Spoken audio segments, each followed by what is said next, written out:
Guys অনেকদিন পর আজ আবার চলে গেলাম কলেজে, কারণ আজ ছিল আমাদের ইন্টারনাল এক্সাম। তো এক্সাম দিতে গিয়ে সারাদিন কি কি হলো সেটা জানতে ভিডিওটা শেষ পর্যন্ত দেখতে থাকো। প্রথমে ভালো করে রেডি হয়ে নিলাম, তারপর অ্যাডমিট কার্ড, অ্যাসাইনমেন্ট আর দরকারি জিনিসপত্র ব্যাগে ঢুকিয়ে আমি আর আমার চমলক্ষ বন্ধুরা বেরিয়ে পড়লাম।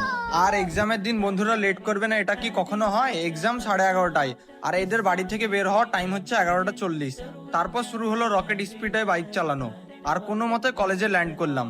কলেজে গিয়ে বাইক পার্ক করে দেখি অনেক লেট, তাই লিফটের জন্য অপেক্ষা না করে সোজা 3 তলা পর্যন্ত সিঁড়ি ভেঙে দৌড়।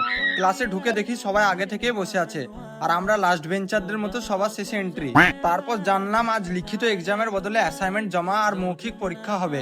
কিন্তু মজার ব্যাপার হলো, আগের রাত পর্যন্ত জানতামই না 3টে সাবজেক্টের অ্যাসাইনমেন্ট লাগবে। এক বন্ধু ফোন করে খবর দিতে মাথায় বাজ পড়ে গেল। শেষমেশ মাকে একটু ইমোশনাল ব্ল্যাকমেল করে অ্যাসাইনমেন্ট গুলো করিয়ে নিলাম। এবার শুরু হলো আসল টেনশন। স্যার অ্যাসাইনমেন্ট থেকে প্রশ্ন করছেন, আর অ্যাসাইনমেন্ট তো আমি নিজে লিখিনি, তাই সেখানে বসে তাড়াহুড়ো করে মুখস্থ করার চেষ্টা করছিলাম। কিন্তু ওখানে কি আর মুখস্থ হয়? যাই হোক, ফাইনালি অ্যাসাইনমেন্ট জমা দিয়ে বাইরে বেরিয়ে কলেজের বারান্দায় গেলাম। সত্যি বলছি, ওপর থেকে কলেজের ভিউটা একদম অসাধারণ। এরপর অনেক ঘোরাঘুরি করার পর নিচে যাওয়ার জন্য লিফটে চেপে পড়লাম। কিন্তু আমার ছাগল বন্ধুরা কোনো দুষ্টুমি করবে না, এটা কি কখনো সম্ভব? লিফটের দরজাটা যখনই বন্ধ হতে যাচ্ছে, আমার বন্ধু সেন্সরে হাত ভরে দিচ্ছে আর লিফটটাকে থামিয়ে দিচ্ছে।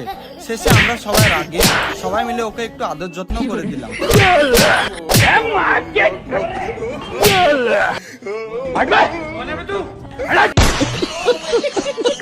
তারপর বাইকে উঠে বাড়ির উদ্দেশ্যে রওনা দিলাম। সো গাইস, আজকের মিনি ব্লগ এখানে শেষ।